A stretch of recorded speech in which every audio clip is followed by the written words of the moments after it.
matin, nous voulons offrir un culte à notre Dieu et à lui seul. Nous voulons que lui seul soit honoré dans nos maisons, dans nos voitures, là où nous sommes. Nous voulons lire le psaume 46. Il est noté au chef des chantres, des fils de Corée, sur Alamoth. Cantique. Dieu est pour nous un refuge, un appui, un secours qui ne manque jamais dans la détresse. C'est pourquoi nous sommes sans crainte quand la terre est bouleversée et que les montagnes chancellent au cœur des mers. Quand les flots de la mer mugissent, écument, se soulèvent jusqu'à faire trembler les montagnes. Alors ce matin, sois sans crainte là où tu es. Même si autour de nous, la terre est bouleversée, mais notre Dieu est là. Il est présent en toi, autour de toi. C'est ce que nous voulons chanter. Tu es là, présent parmi nous. Nous t'adorons ce matin, Père, dans le nom de Jésus.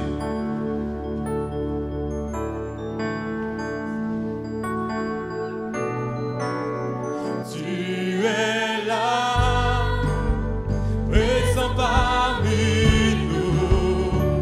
Je t'adore. Oui, je t'adore. Tu es là, présent. Tu es là. Confesse que ton Dieu est là. Présent parmi. Il est chez toi, là où tu te trouves. Je t'adore. Il est en toi. Je t'adore. Et en plus, il agit. Tu es là. Agissant parmi nous. Agissant parmi nous. Je t'adore. Tu es là, agissant. Tu es là, agissant. Agissant parmi nous. Je t'adore, Seigneur. Je t'adore. Je Et tu ferais un chemin, Seigneur.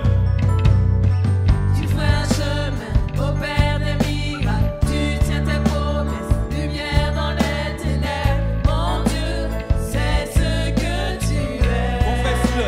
Tu ferais un chemin, Seigneur. Tu ferais un chemin au Père des miracles. Tu tiens tes promesses, lumière dans les ténèbres. Mon Dieu, c'est ce que tu es. Tu es là, présent.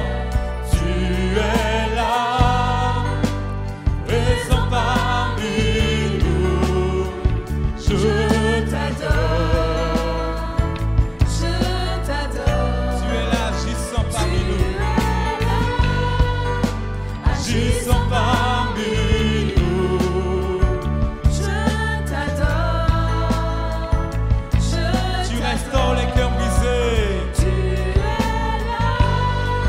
Tu restaures les cœurs brisés. Je t'adore. Parce que tu ferais un chemin, Seigneur. Tu ferais un chemin au Père des miracles. Tu tiens tes promesses, lumière dans les ténèbres. Mon Dieu, c'est ce que tu es.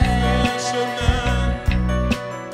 Tu ferais un chemin au Père des miracles. Tu tiens tes promesses, lumière dans les ténèbres. Mon Dieu, c'est ce que tu es. M'adorer, m'adorer.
chemin, Seigneur.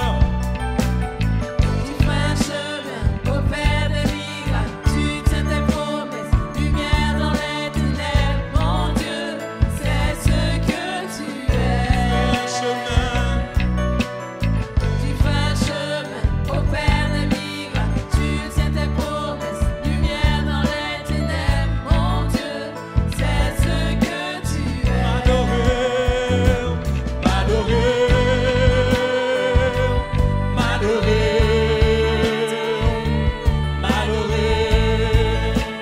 Seigneur, m'adorer. Oui, papa, moi, adorer.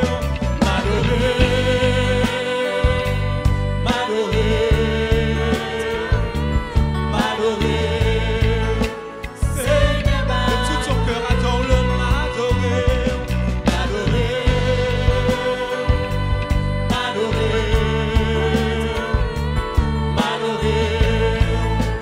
Seigneur, disons, lève les mains. Devant majesté, Agneau immolé, moi adorez-vous, mourir en place, moi, pour moi que la vie, pour moi qu'elle si c'est pas grâce, si c'est pas grâce, moi pas ta peine, lève les mains, lève tes mains là où tu es, devant majesté, lève tes mains.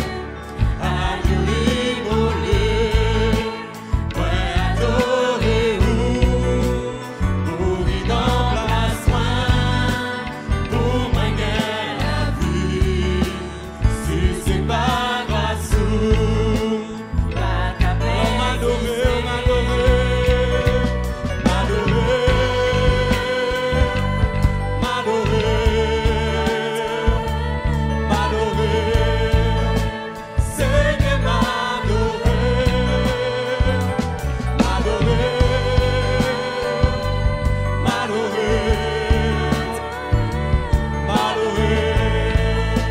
Seigneur, Seigneur,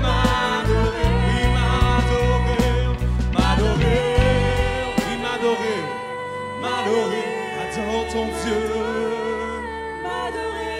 adore ton Dieu, Seigneur, m'adorer. adore ton Dieu, adore ton Dieu là où tu es, avec tes mots, Seigneur, ce matin, là où je suis, je veux t'adorer, Seigneur, parce que tu es là, tu es présent dans ma maison, tu es présent là où je suis, parce que ta parole est certaine. Tu as dit que tu viendras faire ton habitation dans nos cœurs, dans ma vie. Alors ce matin, Seigneur, ta paix est dans mon cœur. Jésus, tu es ma puissance et ma gloire. C'est ce que nous voulons dire à Dieu. Et si nous réalisons qu'en disant ces mots, parfois ça paraît... Parce que le Saint-Esprit connaît nos cœurs, il sait qui règne sur nos cœurs. Alors invitons-le à régner sur nos cœurs. Seigneur, je veux que tu règnes, que tu sois le seul Seigneur qui règne sur mon cœur, qui règne sur le cœur de chaque membre de ma famille, Seigneur. Je veux que tu règnes sur chaque membre de ma famille et surtout sur mon cœur. Jésus, tu es ma puissance et ma force. C'est un ancien chant que nous chantions et je crois qu'il veut tout dire encore. Jésus, tu es ma puissance et ma force. Si vous pouvez jouer la mélodie. Jésus, tu es ma puissance et ma force.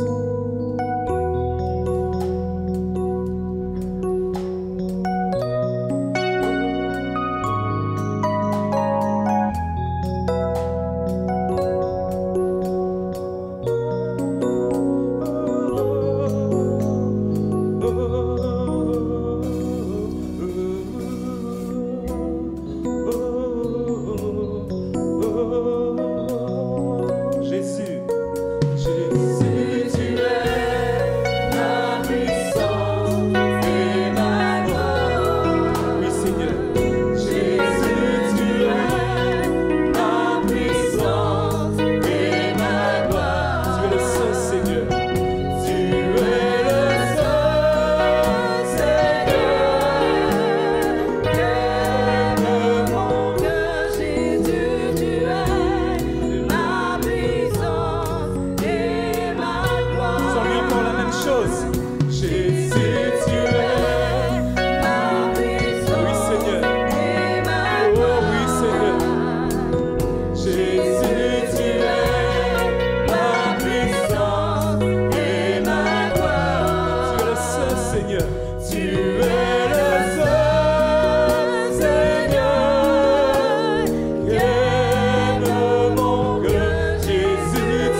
Seigneur.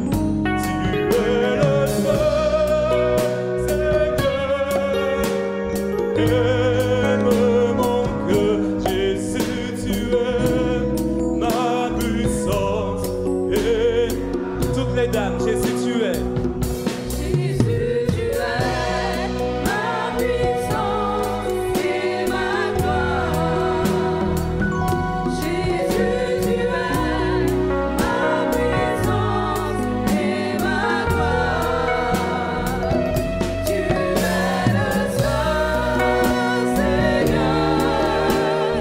Garde mon cœur, Jésus, tu es ma puissance et ma Ensemble, tu es mon refuge et ma force. Ensemble, Jésus, tu es mon refuge et ma force.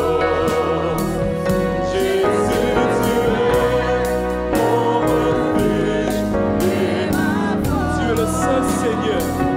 Tu es le seul Seigneur. Aime mon cœur, Jésus, tu es mon refuge. et ma force. Homme de Dieu, Jésus, tu es mon refuge. Seulement les hommes, dis-le à ton Dieu. Jésus, tu es mon refuge et ma force. Tu es le seul Seigneur. Tu es le seul Seigneur. Aime mon cœur, Jésus, tu es mon refuge. Femme de Dieu, femme de Dieu. Jésus, tu es mon refuge et ma force. Jésus, tu es mon refuge et ma force. Tu es le seul Seigneur. Aime mon cœur, Jésus, tu es mon refuge et Pour finir ensemble, mon espoir et ma vie. Jésus, tu es mon espoir et ma vie. Tu es tout cela pour moi, Seigneur. Jésus, tu es mon espoir et ma vie. Tu es le seul Seigneur. Aime mon cœur, Jésus, tu es mon espoir. Et seulement la musique, les musiciens seulement. Et tu peux adorer ton Dieu, lui dire tout ce qu'il est pour toi. Voilà qui tu es, Seigneur. Voilà le Dieu que j'adore. Voilà le Dieu que j'adore. Le Dieu fort, le Dieu puissant. Le Dieu qui est pour moi un refuge, une force, un espoir. Merci, Seigneur. Merci pour mes frères musiciens qui t'adorent avec ces notes merveilleuses, Seigneur. Gloire à toi, Jésus. Encore une fois.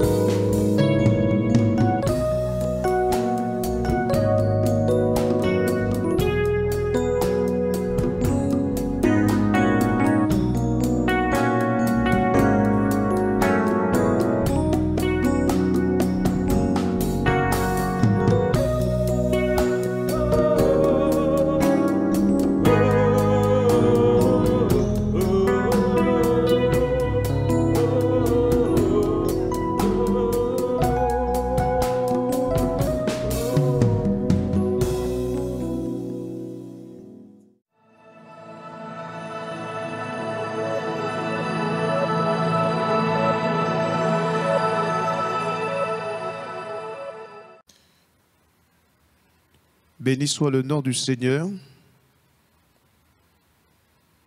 pour l'occasion que nous avons d'être autour de sa bonne et merveilleuse parole.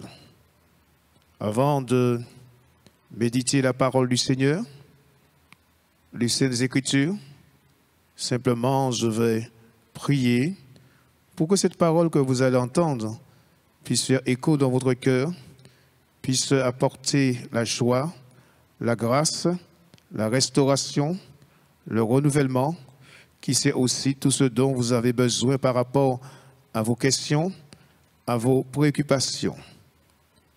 Béni sois-tu, Seigneur, pour ta parole qui est inspirée.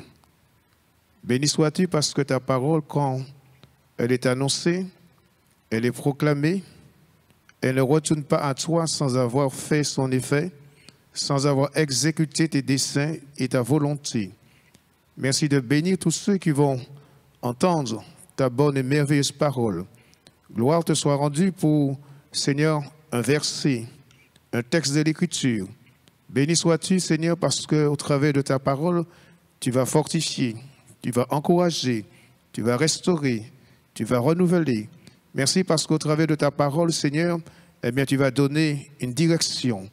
Au travers de ta parole, tu vas apporter aussi l'assurance, la sérénité, la confiance. Sois béni, sois glorifié dans le nom de Jésus. Amen. Je vais lire dans l'épître aux Romains, dans l'épître Paul aux Romains, le chapitre 10, le verset 17. Romains chapitre 10, verset 17. Tout ce qui est écrit dans la parole de Dieu, c'est pour notre propre instruction.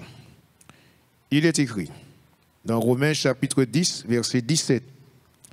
Ainsi la foi vient de ce qu'on entend, et ce qu'on entend vient de la parole de Dieu.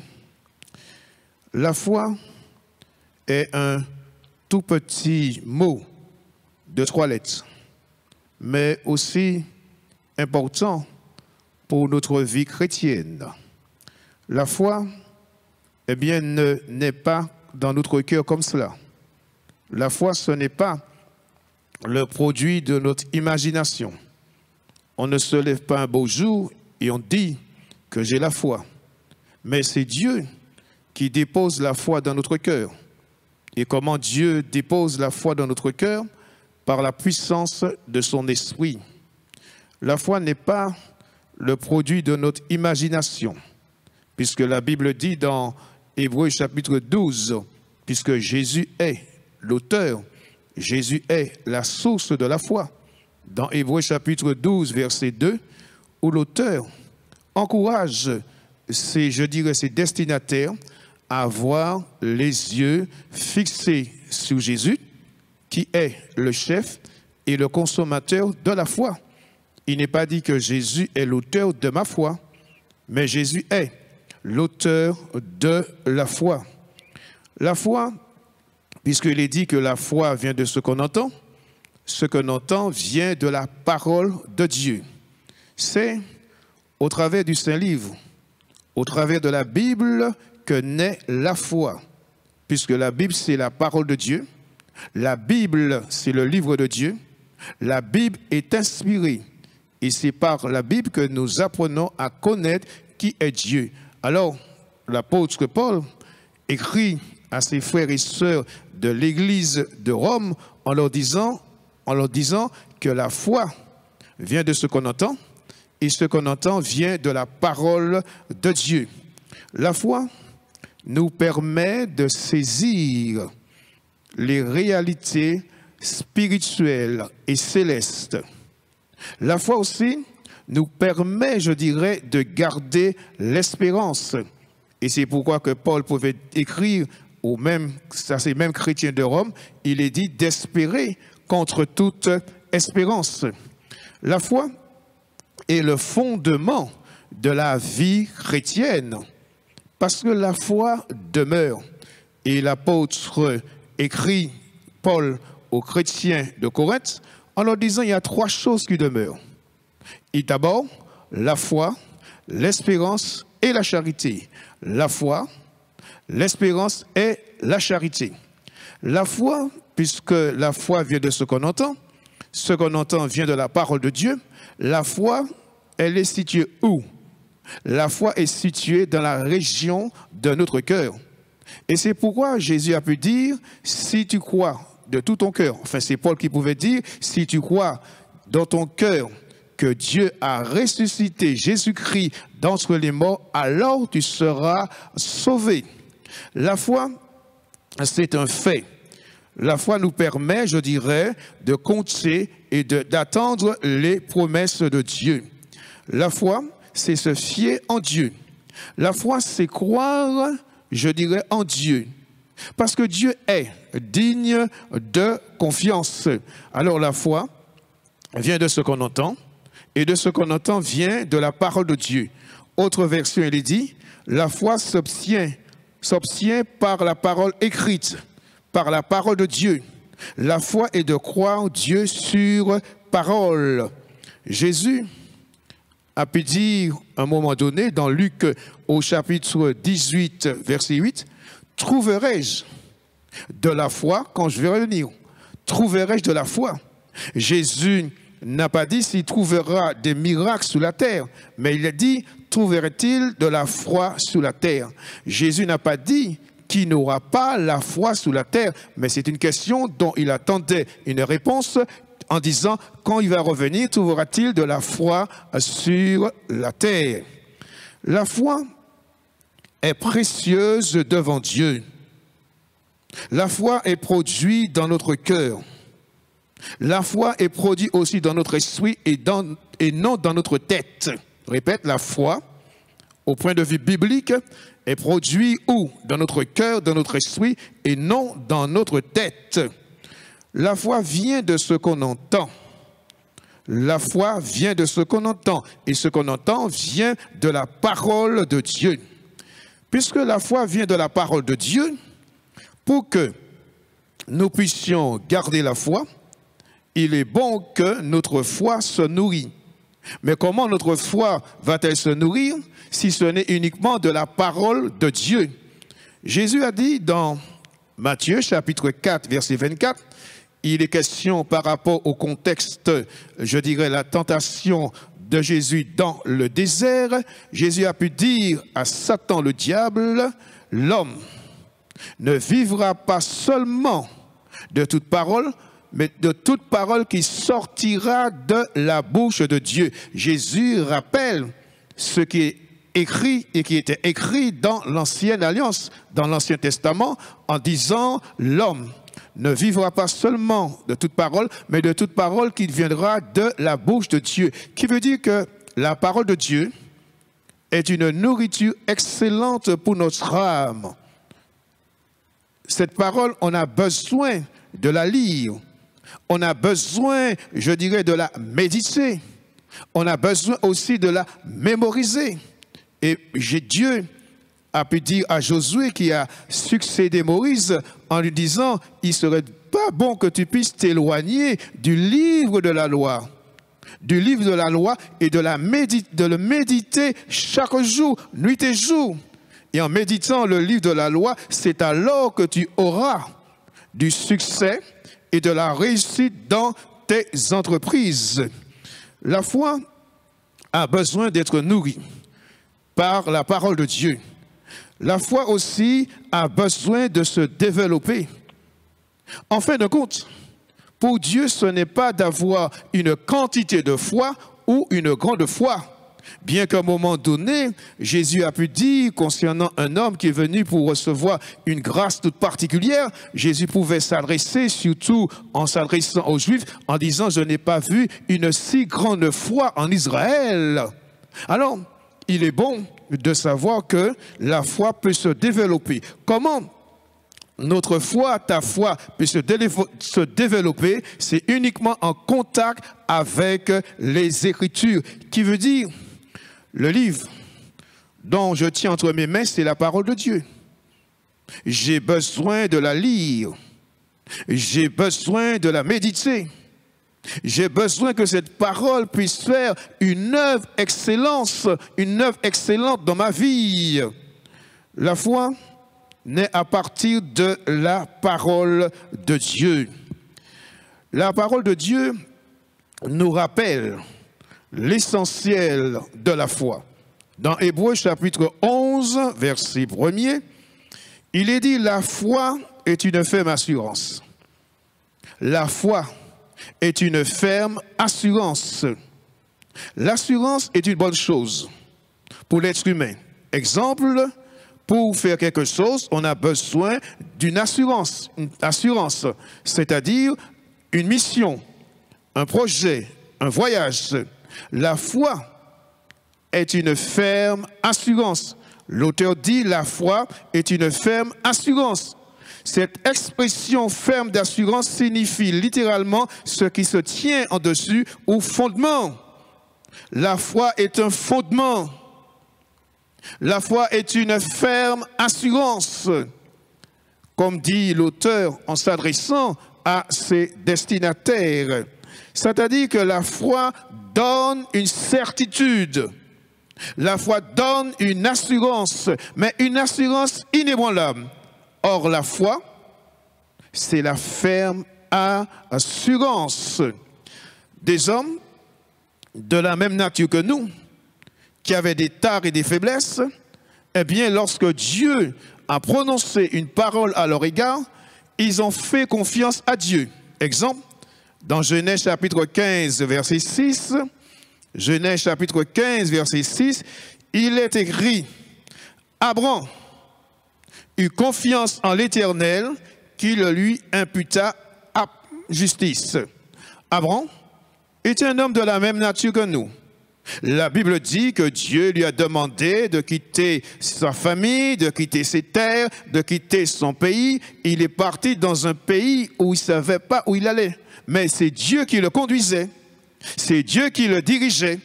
Ça ne veut pas dire parce que Dieu lui avait demandé de partir, ça ne veut pas dire parce qu'il a obéi à Dieu qu'il n'allait pas rencontrer des épreuves. Mais c'est Dieu qui lui a demandé de partir. Il est parti dans cette aventure de la foi. Et je relis dans Genèse 15, verset 6, Abraham eut confiance en l'Éternel qui le lui imputa à justice. Non seulement la foi est une assurance, et toujours dans Hébreux chapitre 11, verset 1, la foi est une démonstration. Le mot démonstration signifie une preuve ou une conviction des réalités invisibles. C'est ça la foi. D'abord, c'est une ferme assurance. Ensuite, c'est une démonstration. Bien sûr, cela nous permet à ce que nos regards soient orientés vers les choses invisibles, non vers les choses visibles. Et c'est pourquoi que Paul, dans sa lettre, il s'adresse aux Corinthiens en leur demandant d'orienter leur regard non vers les choses terrestres, non vers les choses visibles, mais vers les choses invisibles. Vers les choses invisibles. Dieu demande à tout être humain d'avoir la foi. Parce que la Bible dit, or sans la foi, personne ne peut être agréable à Dieu. Et Dieu veut, Dieu désire qu'en tant qu'être humain, nous puissions avoir la foi. Bien que la foi ne naît pas, je dirais, de notre imagination, de notre conception, de nos idées qui sont parfois préconçues, la foi vient de Dieu. Et je répète, Jésus en est l'auteur de la foi. Il est la source de la foi. Mais la foi, nous dit Hébreux chapitre 11, verset 1, la foi est une démonstration. Cela nous permet de regarder vers les choses invisibles. C'est quelque chose intérieur dans l'être humain. C'est une preuve intérieure. C'est une assurance des choses que nous ne pouvons pas voir avec nos yeux physiques. M'explique. La Bible, ce livre que je tiens entre mes mains, je vois ce livre. Le pupitre, je le vois. La foi, c'est quoi? C'est demander. La foi, c'est espérer. La foi, c'est attendre. La foi, c'est compter sur le Dieu vivant et vrai. Et quand on a la chose, quand on touche la chose, quand on voit la chose, ce n'est plus la foi. Alors c'est pour cela la Bible dit, la foi est une démonstration. La foi est une certitude. C'est une conviction profonde. Et c'est pour cela, Jésus, lors de son ministère ici-bas, a toujours ramené les hommes et les femmes à croire. À croire. À croire dans qui? À croire dans le Dieu vivant et vrai. La foi, ce sont les choses qu'on ne voit pas. Mais en fin de compte, puisqu'on a la foi, on croit que Dieu est capable d'agir. Bien que nous ne voyons pas certaines choses, c'est par la foi que nous croyons que Dieu est capable d'agir. Dans Hébreux, puisqu'il est question de la foi, dans Hébreux chapitre 11, verset 13, tous ces hommes, tous ces personnages de la Bible étaient de la même nature que nous. Il est écrit dans Hébreux chapitre 11, verset 13, « C'est par la foi qu'ils sont tous morts, sans avoir obtenu les choses promises, mais ils les ont vus et salués de loin, reconnaissant qu'ils étaient étrangers et voyageurs sous la terre. » C'est par la foi. Dans le Hébreux chapitre 11, il est question de ces personnages de la Bible qui ont eu la foi. La foi, rien que la foi. Alors, non seulement c'est une ferme assurance, une démonstration, mais aussi on croit que Dieu est capable d'agir. La foi est un état d'esprit qui nous demande d'espérer, de croire ce que la Bible dit. Et la Bible, c'est la parole de Dieu. C'est mettre sa foi dans le Dieu vivant et vrai. C'est croire que Dieu est capable d'intervenir. Pourquoi? Jésus n'a-t-il pas dit à un moment donné, c'est une question dont Pierre lui a posé, qui peut être sauvé? Et Jésus répond à Pierre, parce que d'après ce contexte, il est question du salut.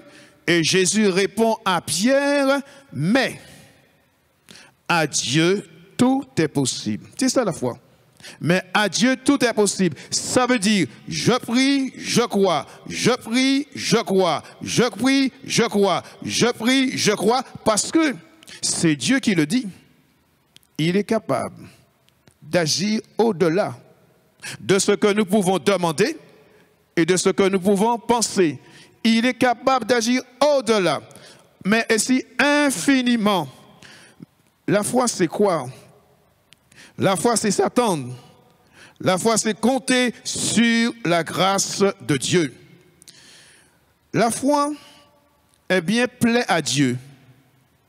La foi plaît à Dieu.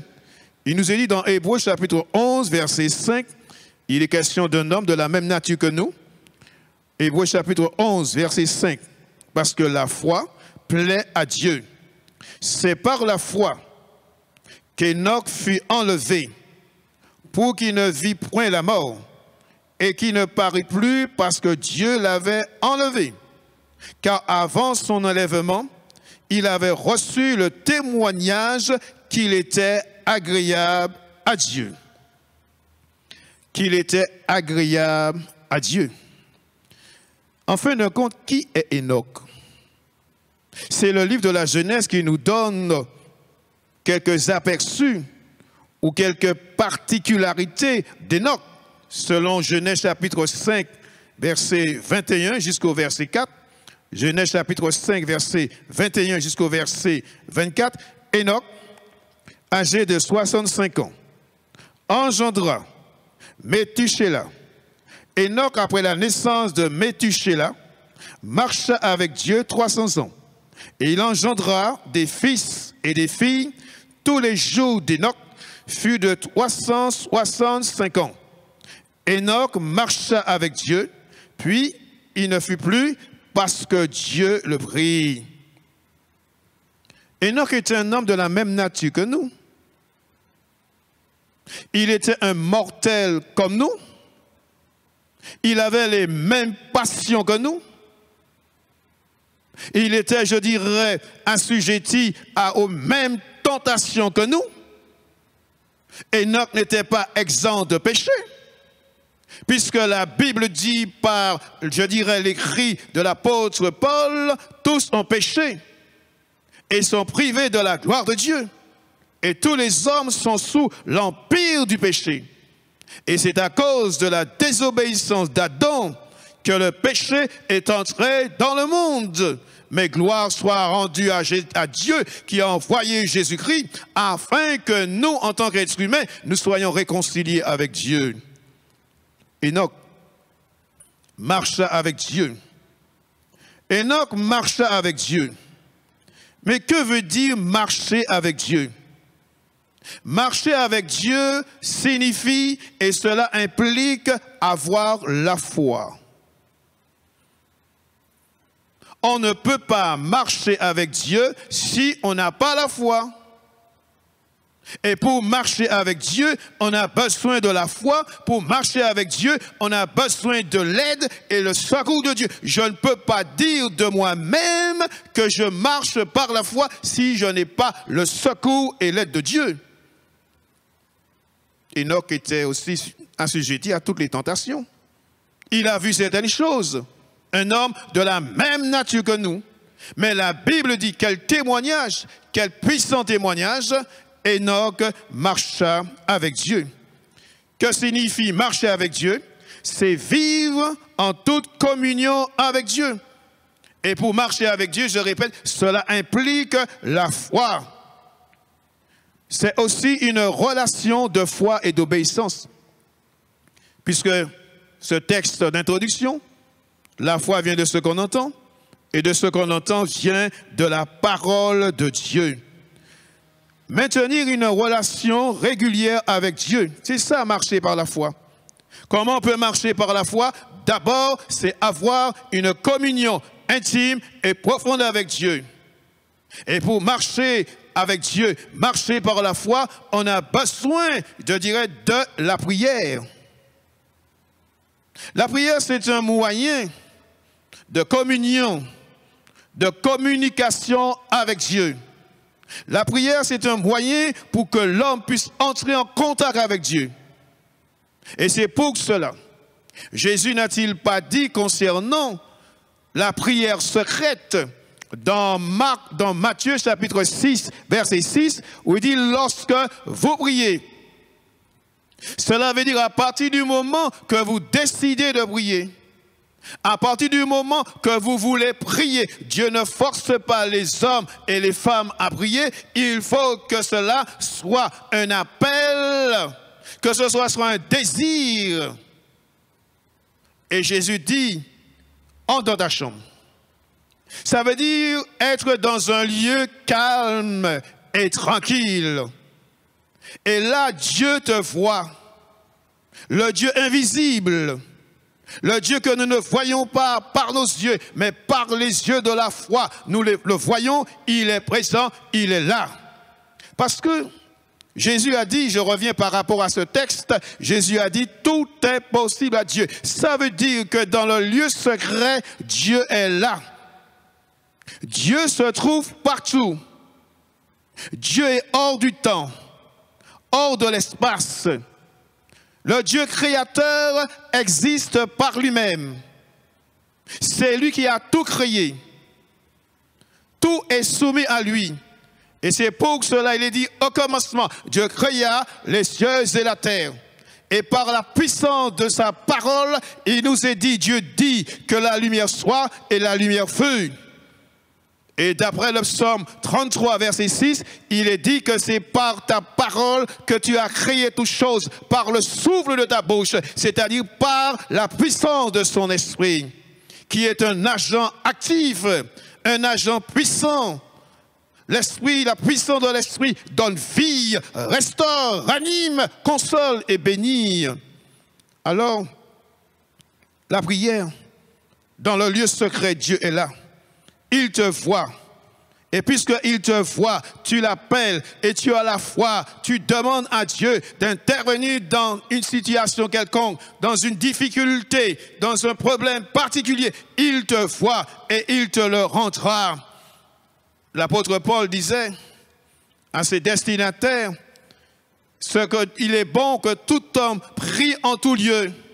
Ça veut dire tu es dans ta chambre, il est là. Tu es dans ton grenier, il est là. Tu es dans ta cuisine en priant, il est là. Tu es dans ta voiture, tu médites dans ton cœur les versets, les promesses de Dieu, il est là. Tu es en avion, tu es en altitude, tu réfléchis sur la grâce et la bénédiction de Dieu, il est là. Tu es dans le métro, tu es dans le tramway, tu es dans le train, il est là. Parce que Dieu n'est pas limité par quoi que ce soit. Il est le Dieu créateur. N'a-t-il pas dit à Abraham, je suis le Tout-Puissant? Alors pour maintenir cette foi, il est bon qu'il y ait, je dirais, cette piété qui est la prière. Non seulement pour garder la foi, il faut aimer, il faut apprécier les rassemblements des croyants, c'est-à-dire des frères et des hommes et des femmes qui ont été bénis, qui ont été sauvés comme nous, qui sont passés de la mort, des puissants des ténèbres à l'admirable lumière de Jésus-Christ, puisque les premiers chrétiens, selon Actes 2, verset 42, persévéraient dans l'enseignement des apôtres, dans la communion fraternelle, dans les prières, ils persévéraient sans relâche, tel était leur leitmotiv, persévérer. Et les premiers chrétiens n'allaient pas aux réunions pour voir les apôtres, mais ils allaient en réunion parce qu'ils savaient d'où Dieu les avait sortis, ils savaient qui Dieu était pour eux, parce qu'ils avaient fait une expérience avec le ressuscité, avec Jésus-Christ. Alors ils aimaient se retrouver, ils aimaient le séjour de la maison de Dieu. C'est un moyen de garder la foi, puisque la foi vient de ce qu'on entend. Et de ce qu'on entend, nous dit l'Écriture, vient de la parole de Dieu. Alors, autre moyen qui permet de garder la foi, Paul exhorte les chrétiens de Corinthe dans la deuxième épître de Paul aux Corinthiens, au chapitre 5, verset 7, 2 Corinthiens 5, verset 7, Paul dit à ses frères et sœurs en Christ, marchez par la foi. Marchez par la foi. La question, est-il possible, dans ces temps difficiles, dans ces temps fâcheux, de marcher par la foi, de garder la foi? Oui, c'est possible. C'est possible avec la grâce, avec l'aide de Dieu, mais aussi avec le Saint-Esprit. Puisque Jésus a dit à ses disciples, avant qu'il s'en aille, je prierai le Père, il vous donnera un autre consolateur. Il viendra, il demeurera en vous, et il vivra éternellement. Et moi, je ne vous laisserai point orphelin sur le plan spirituel. Et Jésus a tenu sa promesse. Et le Saint-Esprit est venu habiter dans le cœur de ceux qui se sont repentis, convertis. Ceux qui ont reconnu que Jésus est Seigneur à la gloire de Dieu le Père. Le Saint-Esprit est là pour t'aider. C'est comme la colonne vertébrale de ta vie chrétienne. Le Saint-Esprit est là pour t'aider, pour nous aider à marcher et à garder la foi. Enoch était un homme qui marchait avec Dieu. Et je répète, un homme de la même nature que nous. Il nous a dit non seulement il a marché avec Dieu, nous pouvons imiter, nous pouvons suivre l'exemple d'Enoch à marcher avec Dieu. Dans ces temps si difficiles, si compliqués, dans ces temps de ténèbres spirituelles, il est possible que chacun d'entre nous, nous puissions avec la grâce et l'aide de Dieu à marcher, je dirais, avec Dieu. La Bible dit, toujours dans Hébreux chapitre 11, verset 5, eh bien il nous est dit, par la foi, Enoch fut emmené auprès de Dieu. Second dit, enlevé, mais autre version, par la foi, Enoch fut emmené auprès de Dieu, sans avoir connu la mort. Par la foi, Enoch fut transporté pour ne point voir la mort. Dieu lui a fait grâce. Maurice n'a-t-il pas dit, Dieu fait grâce à qui il fait grâce? Il fait miséricorde à qui il fait miséricorde. Bien que Dieu ne fait acception de personne, nous sommes tous égaux aux yeux de Dieu. Mais Maurice, Dieu fait grâce à qui il veut. Si vous êtes là aujourd'hui, c'est parce que Dieu vous a fait grâce. Si vous pouvez marcher, vous déplacer, si vous avez le mouvement et l'être, c'est une grâce de Dieu. Et c'est pour cela qu'il faut le bénir, qu'il faut l'exalter, qu'il faut le glorifier, puisque pendant que je vous parle, bon nombre de personnes sont hospitalisées, bon nombre de personnes sont alitées. Bon nombre de personnes, pour des raisons, je dirais, d'accidents, de maladies, sont handicapées. Alors c'est une grâce si tu peux marcher. Je ne veux pas dire que ceux qui sont handicapés, c'est parce qu'il y a eu, je dirais, le jugement de Dieu à leur égard. Et je voudrais dire, vous qui êtes dans cette position, dans cette condition, ou c'est dans ces conditions, soyez bénis. Soyez fortifiés. Soyez encouragés. Sachez que Dieu n'est pas insensible de votre souffrance, de votre douleur. Dieu siège dans les lieux élevés. Dieu est assis sous son trône et vous voit. Que Dieu, dans sa grâce, vous fortifie, vous aide à ne pas baisser les bras, à ne pas désespérer, parce que Dieu aime tous les êtres humains. Dieu ne fait acception de personne, comme Pierre a pu dire quand il est entré dans la maison de Corneille, un incirconcis, un païen. Dieu ne fait acception de personne. Mais Dieu a fait une grâce. Une grâce. Une grâce. Rien n'est que grâce. Dieu n'a pas permis à ce que Enoch puisse expérimenter ou goûter la puissance de la mort physique. Puisqu'il est dit, je répète, par la foi, Enoch fut emmené auprès de Dieu. Sans avoir connu la mort, par la foi, Enoch fut transporté pour ne point voir la mort. Et lorsqu'on lit le chapitre 5 du livre de la Genèse, il est question qu'il a vécu, il est mort. Il a vécu et ensuite la mort. Il a vécu, ensuite la mort. Mais Dieu a fait grâce à Enoch. Il n'a pas connu la puissance de la mort physique.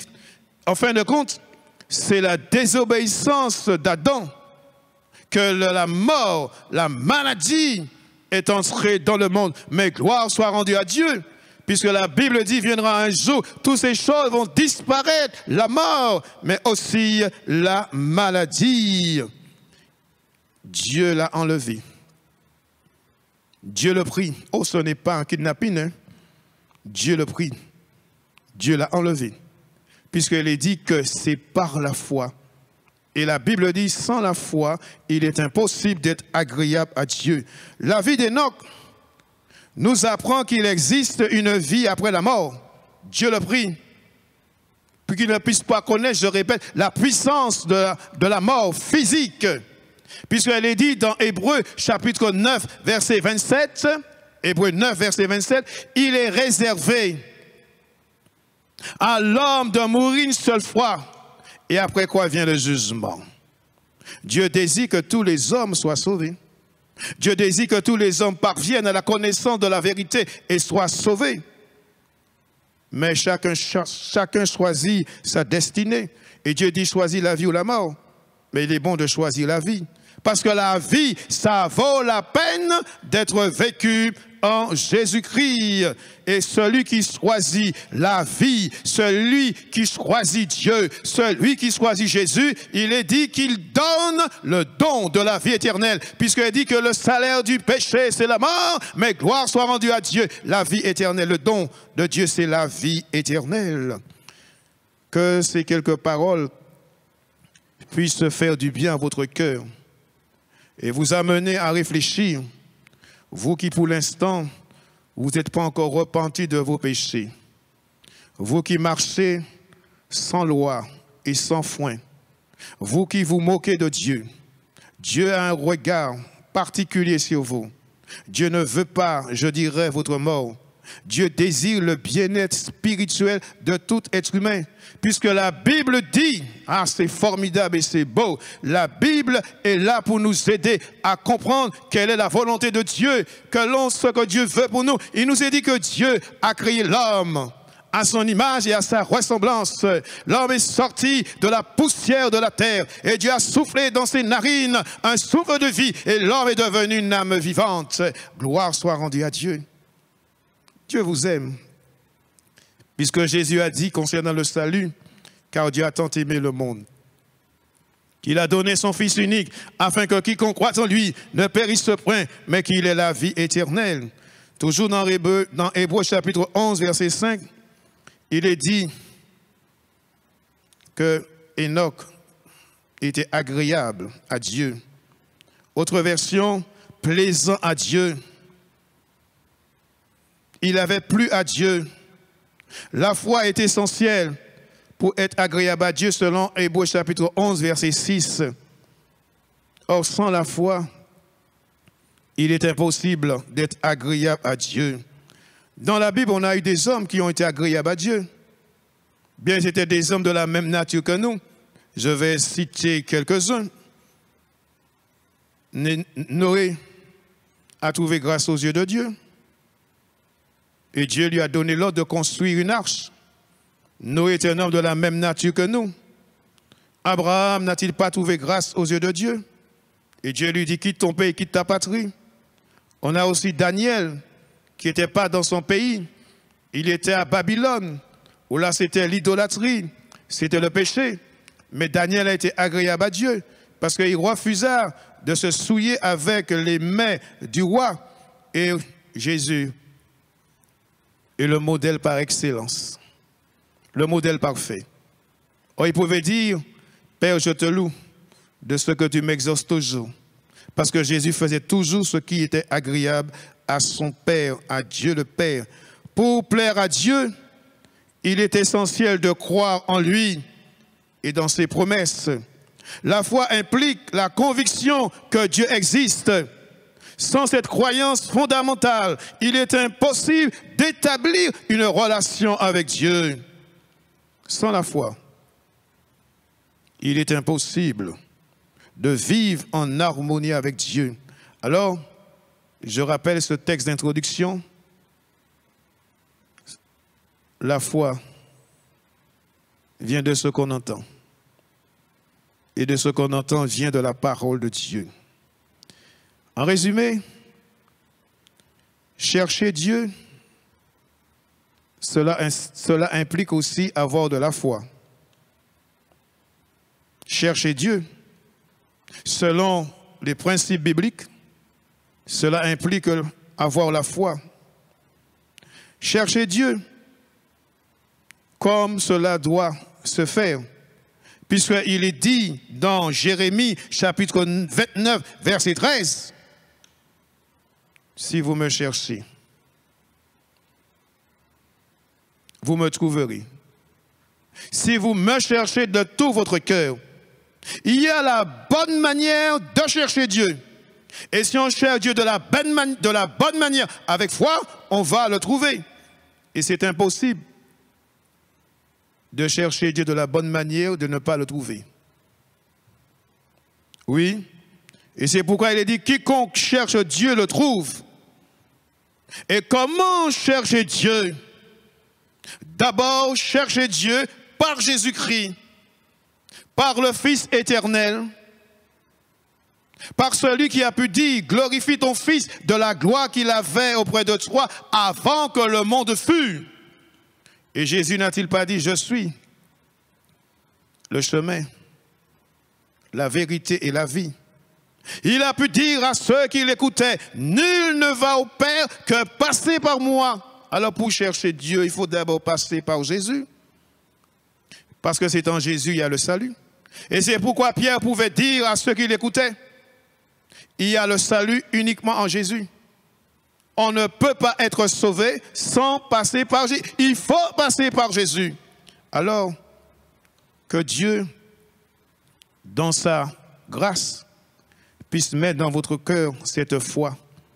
Pas une quantité de foi, pas une grande foi. Ce qui est important, c'est la foi.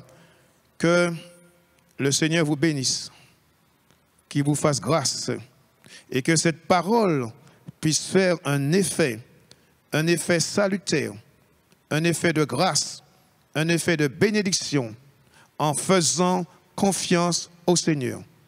Que la grâce, la paix, la force de Dieu soit avec vous.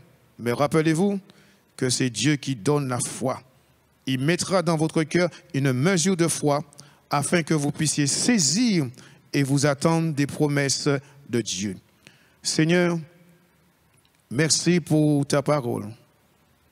Ta parole est inspirée. Par cette parole, Seigneur, tu nous interpelles et tu nous amènes à une prise de conscience. Merci parce que tu désires que nous puissions marcher par la foi, que nous puissions triompher par la foi, puisqu'il dit, mon juste, bien sûr, vivra par la foi. Alors puisses-tu bénir ces chers amis, Seigneur, qui écoutent ta bonne et merveilleuse parole. Oh, Seigneur, les besoins sont différents, mais gloire te soit rendue. Tu es capable d'agir infiniment au-delà de toute difficulté, de tout problème, de toute vicissitude, de toute aléa de la vie. Que vous soyez bénis, que vous soyez encouragés par la puissance de Dieu, au nom de Jésus.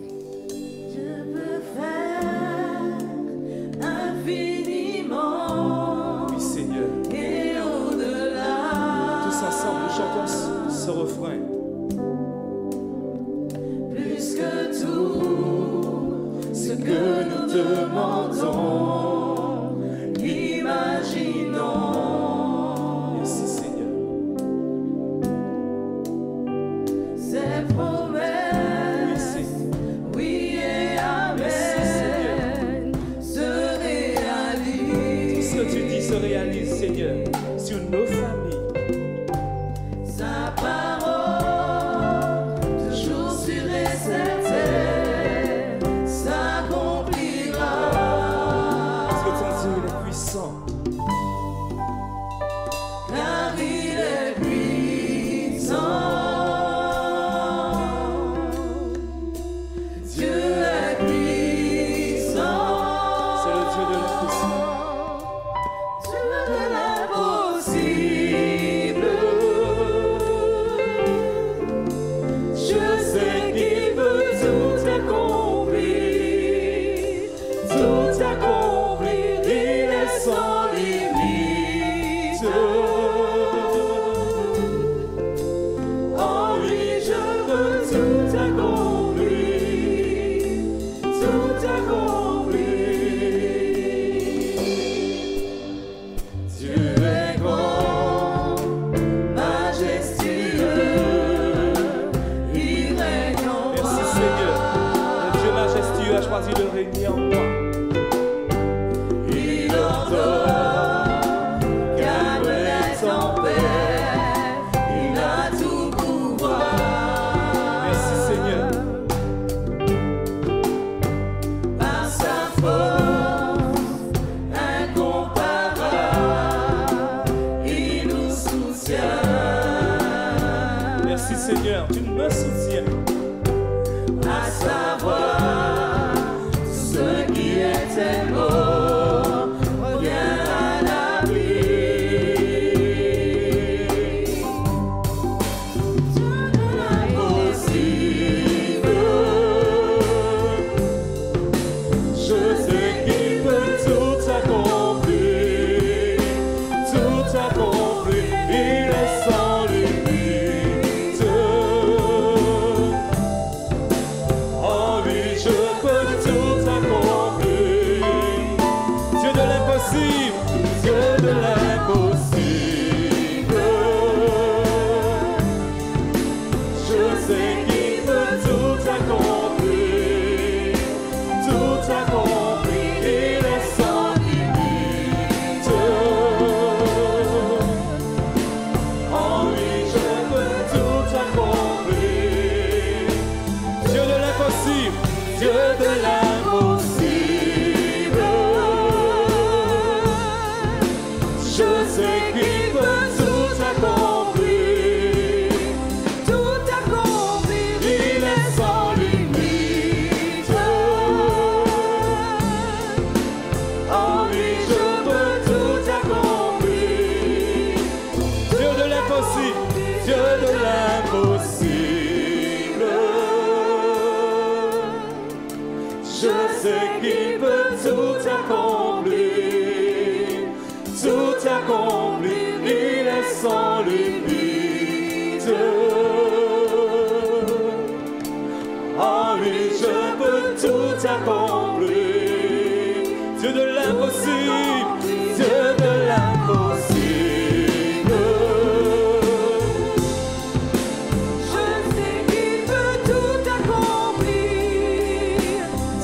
accomplir, il est sans limite.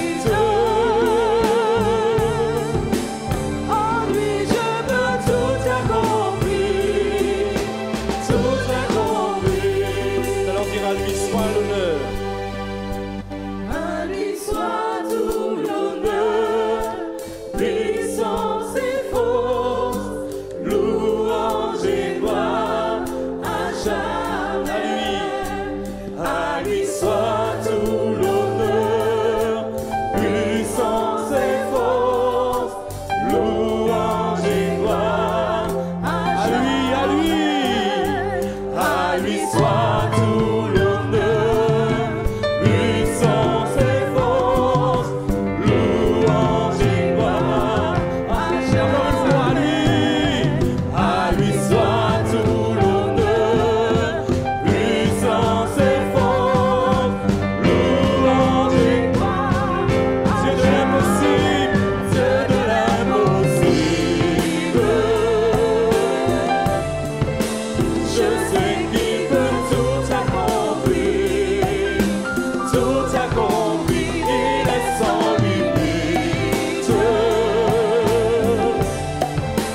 En lui je peux tout accomplir. Dieu de l'impossible, Dieu de l'impossible. Je sais qu'il peut tout accomplir, tout accomplir, il est sans limite. Je vais redire, à lui soit tout l'honneur, à lui soit tout l'honneur, à lui soit tout